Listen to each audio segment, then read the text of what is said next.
વાસુદેવયા શ્રી કૃષ્ણ ગોવિંદ હરે મુરારી ઓમ થતું હોય છે.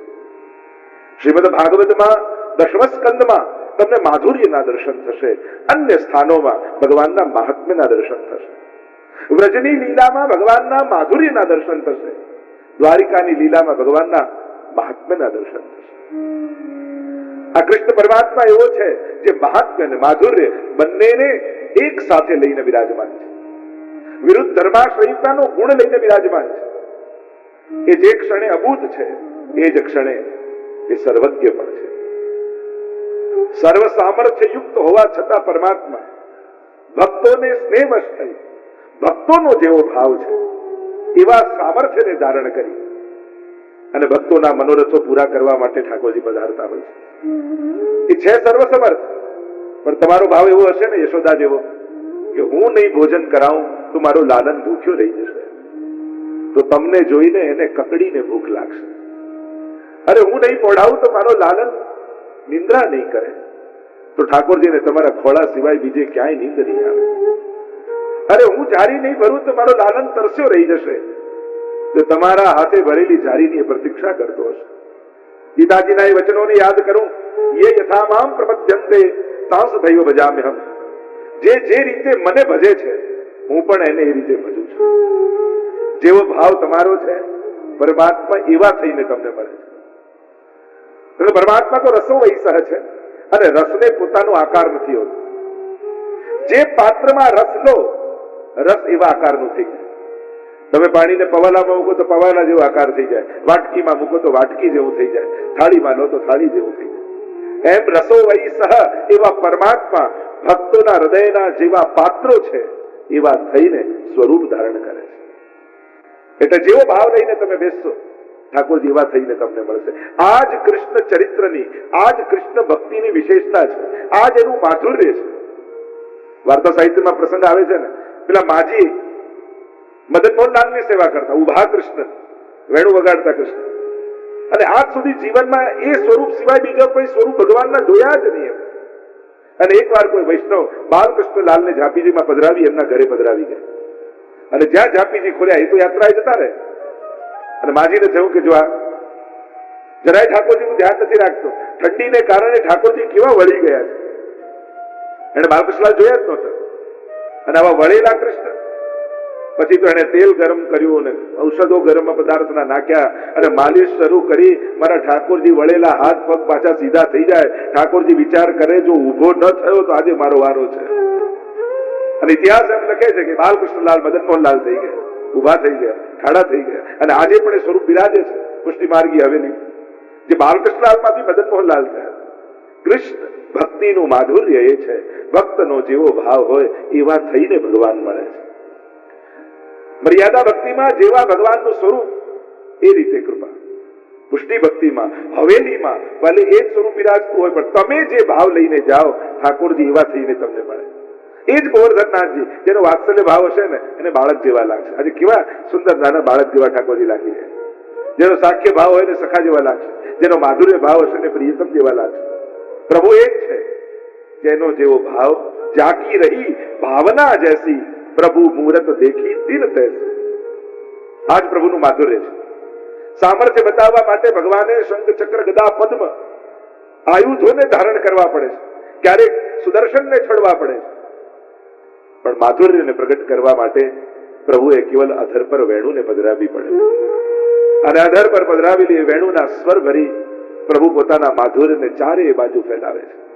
એટલે જ આ ચાર માધુરી કૃષ્ણની કહી છે: રૂપ માધુરી, નામ માધુરી, લીલા માધુરી અને વેણુ માધુરી. આ ચાર માધુરી પ્રભુમાં બિરાજમાન છે. પ્રભુના નામમાં મધુરતા છે. મધુરાધિપતે અખિલમ, અખિલ મધુર છે એટલે એનું નામ માધુર્ય યુક્ત છે. કૃષ્ણના નામ ભજનારાઓ એક ક્ષણ પણ ચૂકે ને તો એને એમ લાગે કે મેં આ ક્ષણ ગુમાવી દીધી. એટલે તો મહાપ્રભુજી પણ આજ્ઞા કરે છે, તસ્માત સર્વાત્મના નિત્યમ શ્રી કૃષ્ણ શરણમ મમ. સતત નામ. રૂપ માધુરી, એની આગળ ચર્ચા આવશે. રૂપમ મધુરમ. લીલા માધુરી આગળ આવશે, લીલા મધુરા. પ્રભુની પ્રત્યેક લીલા આનંદદાયક છે. મહાપ્રભુજીના વચનો છે, આનંદસ્ય હરેર લીલા. પ્રભુની પ્રત્યેક લીલા આનંદાત્મક છે. કૃષ્ણ એ પ્રશ્નાર્થનું નામ નથી, કૃષ્ણ એ પૂર્ણ વિરામનું નામ છે. આપણા માટે ઘણીવાર ભગવાન કોઈના માટે પ્રશ્નાર્થ, કોઈના માટે આશ્ચર્ય ચિહ્ન, કોઈના માટે અલ્પ વિરામ બનીને બેઠો છે. પણ જેને કૃષ્ણને સમજી લીધો એના જીવનનો પૂર્ણ વિરામ એટલે કૃષ્ણ. સર્વ શંકાઓનું સમાધાન એનું નામ કૃષ્ણ. પ્રશ્નથી કૃષ્ણ સુધી પહોંચવાનું છે આપણે. શંકાઓથી સમાધાન સુધી પહોંચવાનું છે. અને એ કાર્ય સત્સંગ કરે છે. જ્યારે આવા સત્સંગના સમાયોજનમાં તમે બેસો છો ત્યારે પ્રશ્ન બનેલો ભગવાન સમાધાન બનવા લાગે છે. પહેલા એમ હતું, જો ભગવાન તું હોય તો આમ કરી આપ, જો તું ભગવાન હોય તો મારું આ કામ થઈ જાય, જો તું ભગવાન હોય તો પેલાને આમ ફેરવી દે. અને પછી સત્સંગ સાંભળ્યા પછી શું થાય?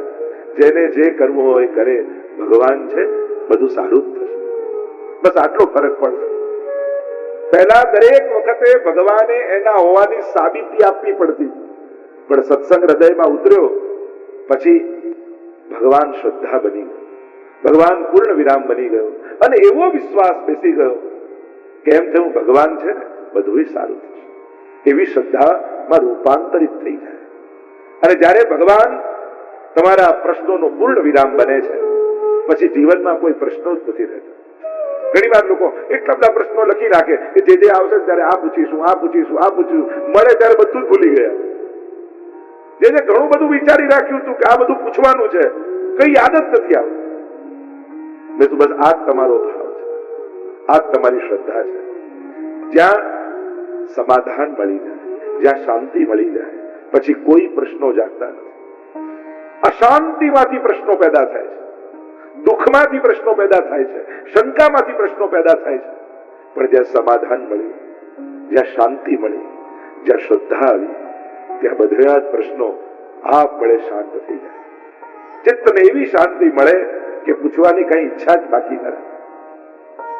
આવા ચરિત્રને આપણે જયારે ગાન કરવા જઈ રહ્યા છે, મહાપ્રભુજી એ પવિત્ર એકાદશીની રાત્રિએ, જો આપણે ત્યાં અમુક રાત્રિઓ પણ પ્રસિદ્ધ છે.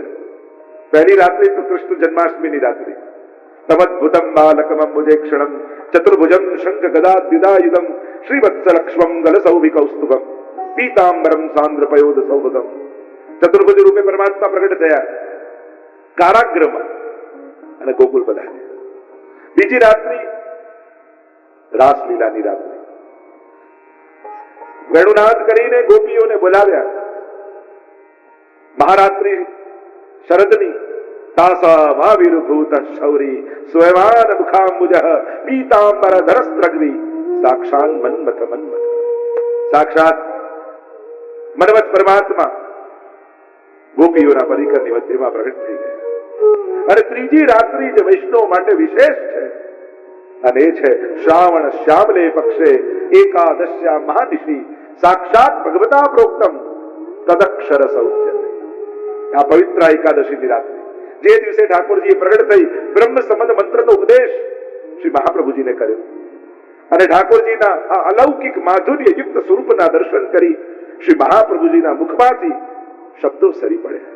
હૃદયના ભાવો સ્તોત્ર બનીને પ્રગટ થઈ ગયા. મધુરાધિપતે અખિલમ મધુરમ. એ અખિલ મધુર છે.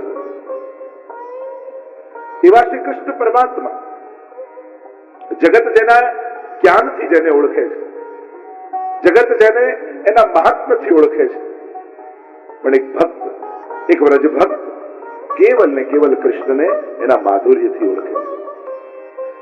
વ્રજ ભક્ત માટે કૃષ્ણનો પ્રેમ જેનો પરિચય છે એ કેટલો સામર્થ્ય વાળો છે એમાં વ્રજ ભક્તોને રસ નથી. વ્રજ ભક્તો તો ગિરિરાજજી પણ ઉચકે ને ઠાકોરજી, ત્યારે યશોદાજી એમ વિચાર કરે મારા લાલનનો હાથ કેવો દુખતો હશે, લાવ દબાવી દો. અને લાલનને ખોળામાં લઈ એનો હાથ દબાવે છે કે લાલન તે 7 દિવસ સુધી ગિરિરાજજીને ધારણ કરી રાખ્યા, તારા હાથને કેવો શ્રમ પડ્યો. ત્યારે યશોદાજીને એ વિચાર નથી આવતો કે જે ગિરિરાજજી ઉચકી શકે એ તો ભગવાન સિવાય બીજું કોઈ ન હોય. આટલું બળ જેનામાં છે એને હાથને કોઈ વાંધો હોય જે ટચલી આંગળીમાં ગિરિરાજજીને ધારણ કરી શકે. પણ વ્રજ ભક્તોને આ વિચાર આવે છે. આજ વ્રજની ભક્તિ છે. કૃષ્ણને પ્રેમ કરનારા અનેક છે. તમે ભાગવત આદિ કથાઓમાં જુઓ તો નારદજી છે, ધ્રુવ છે, પ્રહલાદ છે, અમરીશ છે, અનેક અનેક ભક્તોના ચરિત્રો કે જે કૃષ્ણને પ્રેમ કરનારા છે. પણ સર્વોત્તમ ભક્તિ તો નારદજી ભક્તિ સૂત્રમાં કહી યથા વ્રજ ગોપિકાના. કૃષ્ણને કોઈ પ્રેમ કરનારા હતા, યા કૃષ્ણને પ્રેમ કરવા માટે કોઈને ફોલો કરવા જેવું હોય તો એ શ્રેષ્ઠતમ ભક્તિ એ ગોપીજનોની છે, વ્રજ ભક્તોની છે. કારણ ત્યાં મહાત્મ્યનો લેશ માત્ર પણ વિચાર નથી. અને જે દિવસે ભગવાનના મહાત્મ્યને ગૌણ કરી માધુર્યને પ્રભાવ રાખી અને ક્યારેક દર્શન કરવા હવેલીમાં જજો, તમને શ્રીનાથજી બાબા કંઈક જુદા જ લાગશે. મારું કયું કામ કરી આપે એવા વિચાર સાથે દુનિયાના લોકો જાય, પણ વૈષ્ણવ હવેલીએ જાય તો આજે ઠાકોરજીની હું કઈ સેવા કરીશ એનો વિચાર કરતા કરતા જાય. શું માંગીશ એવા વિચાર સાથે આખી દુનિયા જાય છે. શું આપીશ ઠાકોરજીને, શું ધરીશ ઠાકોરજીને એવા વિચાર સાથે વૈષ્ણવ હવેલીએ જાય છે. આ મૂળ ફરક છે. કારણ અન્ય લોકો મહાત્મ્ય બુદ્ધિ ધારણ કરીને જાય છે, વૈષ્ણવ માધુર્ય બુદ્ધિને ધારણ કરીને જાય છે. જ્યારે તમારા બુદ્ધિમાં પ્રેમ ભર્યો હોય ને ત્યારે નિષ્કામતા સહજ આવી જાય. કારણ કે પુષ્ટિ ભક્તિ જે છે, કૃષ્ણ ભક્તિ છે, એ સ્વરૂપાસક્તિની ભક્તિ છે, સામર્થ્યની ભક્તિ નથી. કારણ કે જયારે સામર્થ્ય જોઈને ભક્તિ કરો છો ત્યારે જે દિવસે પ્રભુના સામર્થ્યનો અનુભવ નહીં થાય એ દિવસે એનામાં અભાવ પણ આવશે. આટલું કથાઓમાં સાંભળ્યું કે ભગવાન તો આમ બધા કાર્યો કરે ભક્તોના, આટલા સમયથી પૂનમ ભરું છું, મારું તો એક કામ ના થાય. અને આમ કરીને અભાવ પણ આવે. કારણ કે સામર્થ્ય વિશે સાંભળ્યું, સામર્થ્યવાન છે એટલા માટે દંડવત કરવા ગયા, એટલા માટે દર્શન કરવા ગયા, એટલા માટે શરણાગત થયા. અને જે દિવસે સામર્થ્ય નહીં દેખાય એ દિવસે અભાવ આવશે. પણ વ્રજભક્તોની ભક્તિ એ કેવલ સ્નેહની ભક્તિ છે, માધુર્યની ભક્તિ છે. પ્રભુ કેટલા બળવાન છે, કેટલા સામર્થ્યવાન છે, ગોપીજનોને એમાં કોઈ રસ નથી. બસ એ અમને પ્રેમ કરનારો છે, એ અમને સ્નેહ કરનારો છે, અમે એને ચાહીએ છીએ. બસ એ કરુણામય થાય કે કઠોર થાય અમને કોઈ ફેર પડતો નથી. અમે કૃષ્ણને પ્રેમ કરીએ છીએ. અને આવો જયારે પ્રેમ પ્રગટે છે ત્યારે ભક્તિમાં માધુર્ય ભળી જતું હોય છે. અને જયારે માધુર્ય ભળી જાય છે ત્યારે નિષ્કામતા સહજ આવી જાય છે. ત્યારે લેવાની વૃત્તિ નથી હોતી, આપવાનો ભાવ જાગૃત થઈ જાય છે. આ મધુરાષ્ટકનું ગાન કરતા શ્રી મહાપ્રભુજી સ્વયં સ્વામીજી રૂપ ધારણ કરી અને આ અહોભાવ, આ માધુર્ય ભાવને શ્રી મહાપ્રભુજી વર્ણન કરી રહ્યા છે. અને પ્રથમ શ્લોકમાં પહેલી જ દ્રષ્ટિ અધર પર પડી છે. અધર પર જેને જોતા ભક્તોનો ધૈર્ય ખૂટી જાય એ જ અધર છે. અધરામૃત કહીએ છીએ ને, જ્યાં ધરાનું નથી, જે લૌકિક નથી, એ જ અધરામૃત છે. ભગવાન તમારો સંસાર વધારતા નથી, ભગવાન કૃપા કરે છે ત્યારે તમારો ભાવ વધારે છે, તમને અલૌકિકમાં આસક્તિ કરાવે છે. આપણી વ્યાખ્યા ઊંધી છે. આપણે એમ માનીએ છીએ કે ભગવાન કૃપા કરી તો મારું ઘર થઈ ગયું, ભગવાને કૃપા કરી તો મારી ગાડી થઈ ગઈ, ભગવાને કૃપા કરી તો હું ધનવાન થઈ ગયો, ભગવાને કૃપા કરી તો મારો પરિવાર થઈ ગયો. ભગવાન સંસાર વધારવા માટે ક્યારે પણ સાંસારિક વસ્તુ આપતા નથી. ભગવાન સાંસારિક વસ્તુ પણ જો આપે એ પણ તમારું અલૌકિક સાધનાનું જ હોય છે. ભગવાન ઘર આપશે ને તો ઘરની સાથે બુદ્ધિ પણ આપશે. અરે આટલું મોટું ઘર તો બન્યું, પણ ઠાકોરજી માટેની જગ્યા કઈ? ઠાકોરજી ક્યાં પધરાવીશ? તુરંત આ વિચાર આવશે. ભગવાન પરિવાર આપશે તો એવો પરિવાર આપશે કે જે ભક્તિમાં સહાયક થઈ જશે. ભગવાન ધન આપશે તો પણ એવું ધન આપશે કે તુરંત વિચાર આવે કે કંઈક સત્કર્મ તો કર્યું નહીં, લાવ કંઈક કથા કરું, કંઈ ઠાકોરજીના કાર્યમાં મદદરૂપ થાઉં, કંઈક મારા ધનથી લોકોની સેવા કરું.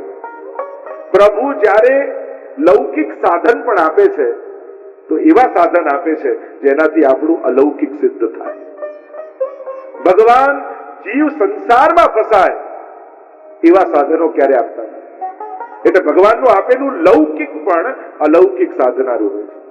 એટલે જ્યારે જ્યારે તમારા લૌકિક સાધનોથી તમારા અલૌકિકની સિદ્ધિ તમે કરો યા તમારા થકી કોઈ અલૌકિક કાર્ય થાય તો માનજો આ આપેલું ભગવાનનું હતું, આ ભગવાનની કૃપાથી મને મળેલું હતું.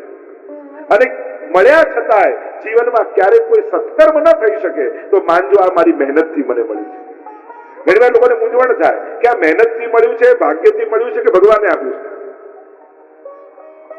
તમે કાંઈ જ ન કરો છતાંય તમને મળે તો માનજો ભાગ્યથી મળ્યું.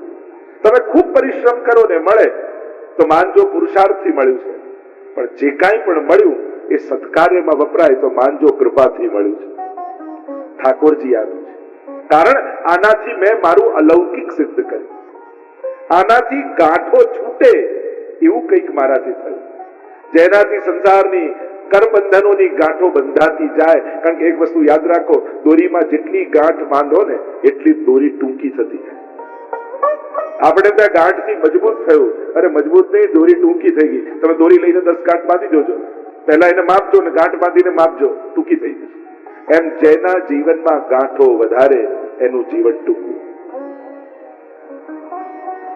જીવનમાં એવું કંઈક કરજો જેનાથી ગાંઠો ખુલે, બંધાય. એ તો બધા જ બાંધે છે, એટલે જેના થકી આપણું અલૌકિક સિદ્ધ થાય. માનજો આ પ્રભુએ આપ્યું છે, પ્રભુ કૃપાથી મળ્યું છે. આમ પ્રભુ ની દ્રષ્ટિ અધર પર પડી, અધરમ મધુરમ, એના માધુર્યનો અનુભવ કર્યો. કારણ કે એ અધર પર રહેલો ભગવદ રસ, પ્રભુનું અધરામૃત. કારણ કે અધરામૃતના પણ અનેક પ્રકાર છે, ચરવિત, જૂઠણ, અધરામૃત અને વચનામૃત. અધરાચાર્ય કાર્યમાં મદદરૂપ છે, અને એટલા માટે આ અધરામ બને તો બંધ કરવું. આ જે અધરામૃત છે એ લૌકિકતાનો નાશ કરવાનું છે. જ્યારે પણ નિત્ય પ્રભુનો અધરામૃત તમે ગ્રહણ કરો છો, તમારી સંસાર આસક્તિ સમાપ્ત થાય છે. અને એટલા માટે ગઈકાલે આપણે ઘણી વિસ્તારથી અધરામૃત પર ચર્ચા કરી. લગભગ અધરામૃત પર જ આખો સમય આપણો ગયો. કારણ આખી સૃષ્ટિનું જે પુષ્ટિ સૃષ્ટિ છે એનો આધાર પ્રભુનું અધરામૃત છે. જેમ મેં વાત કરી હતી, બિંદુ સૃષ્ટિ અને નાદ સૃષ્ટિ એનું પ્રાગટ્ય જ એમાંથી છે. તે અધરને વંદન કરીએ.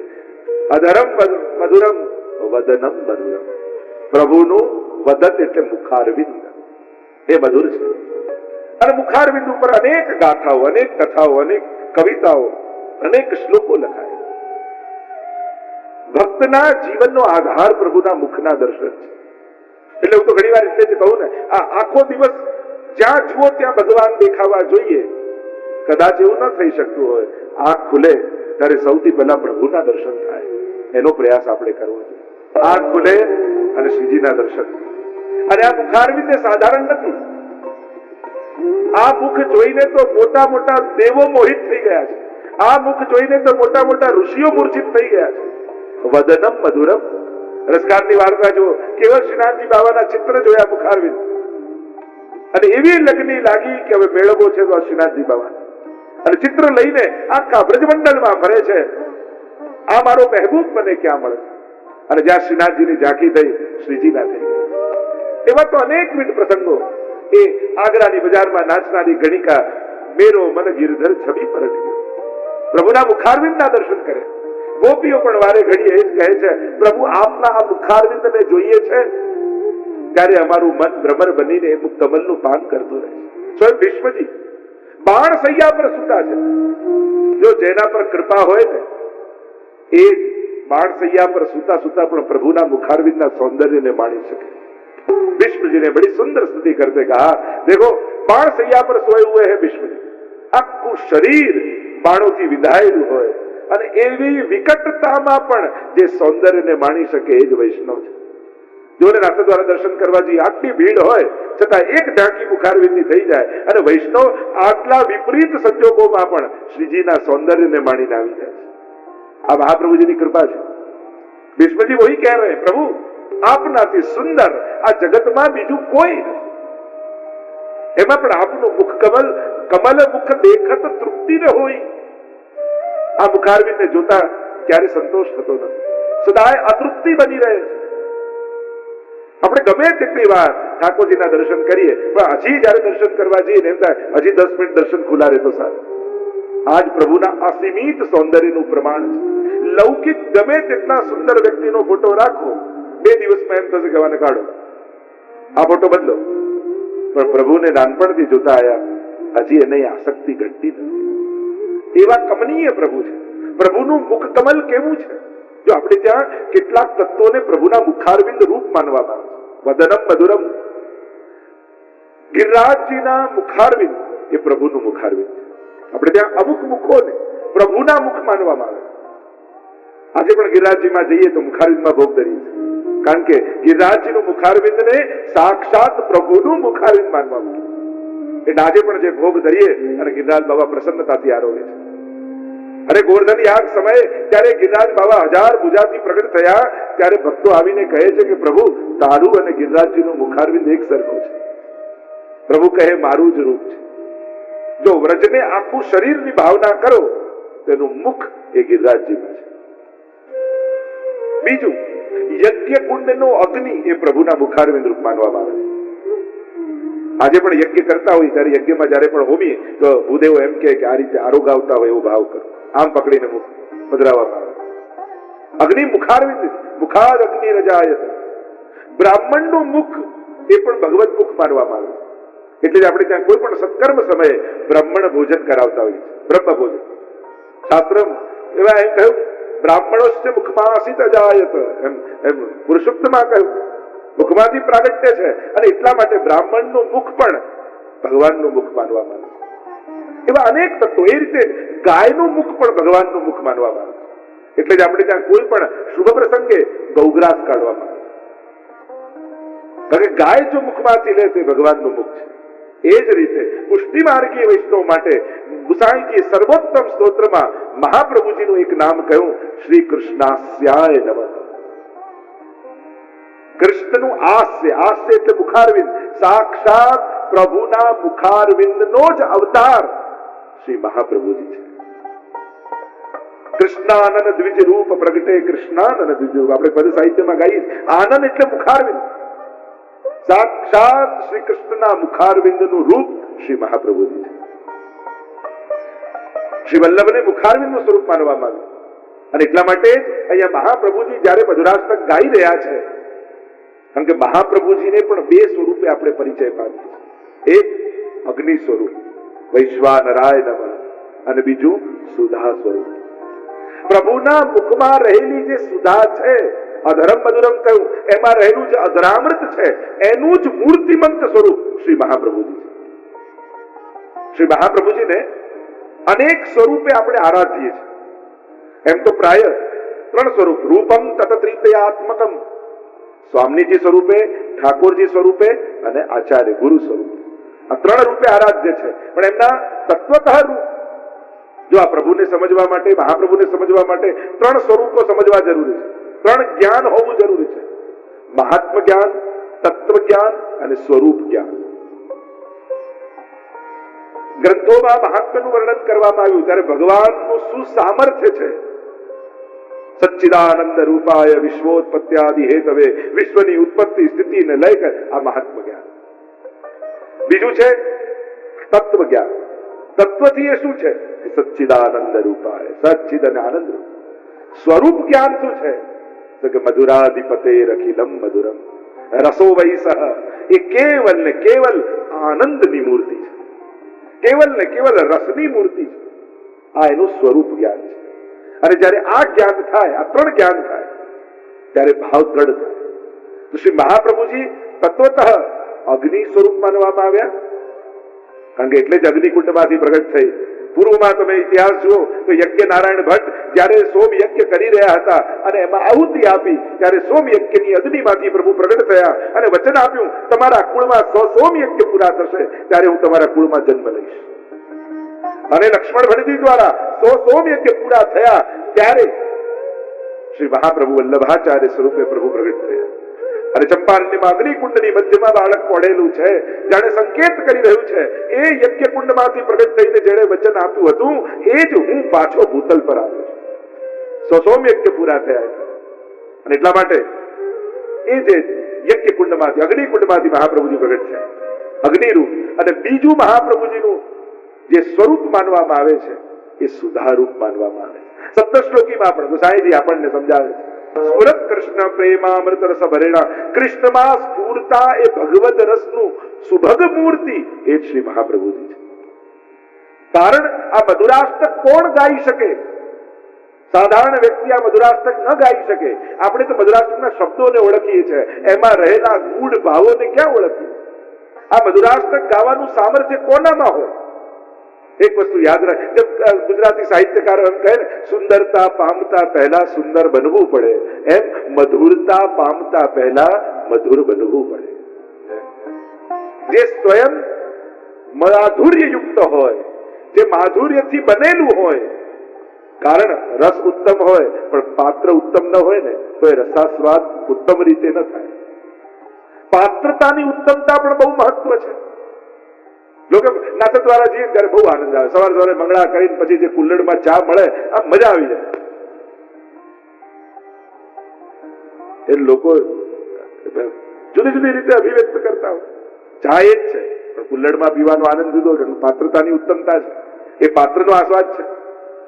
લોકો નથી એમ ઓળો શિયાળાની સિઝન આવે એટલે ઓળો બનાવવા માટે પછી ચૂલો અંગીઠી પેલું લઈ આવે કે ના ના, એ તો પછી ગેસ પર ના બનાવાય, એ તો આપણે પેલા પર બનાવી, ચૂલા પર તો જ મજા આવે. દરેક વસ્તુની વસ્તુ ઉત્તમ છે પણ ઉત્તમ પાત્રમાં જયારે ગ્રહણ કરો છો ત્યારે એનો આસ્વાદ કંઈક જુદો થઈ જાય છે. એમ પ્રભુ તો મધુરાધિપતિ છે પણ કયા પાત્રમાં આપણે પીવાનું છે તો કે પાત્રનું નામ શ્રી વલ્લભ છે. તો પ્રભુ જો મધુરાધિપતિ છે તો આપણા આચાર્યો અને ભગવદીઓ તો ગાય છે શ્રી વલ્લભ મધુરા કૃતિ મેરે. જેવા શ્રી ઠાકોરજી છે ઉત્તમ મધુરાધિપતિ, એવા શ્રી મહાપ્રભુજી છે. પદ તો ઘણું લાંબુ છે. મહાપ્રભુજીના એક એક માધુર્યનો અનુભવ અને પરિચય કરાવ્યો છે કે શ્રી વલ્લભ જેમ પ્રભુ સર્વાંગ મધુર છે એમ શ્રી વલ્લભ પણ સર્વાંગ મધુર છે. કારણ કે ગ્રંથની ઉત્તમતા, સ્તોત્રની ઉત્તમતા કેવળ એના વિષય જેનું વર્ણન કર્યું છે એના ઉપર જ આધારિત નથી હોતી, કોના દ્વારા ગવાયું છે એના પર પણ આધાર રાખે છે. આનું ગાન કરનાર સ્વયં સ્વામીજી રૂપ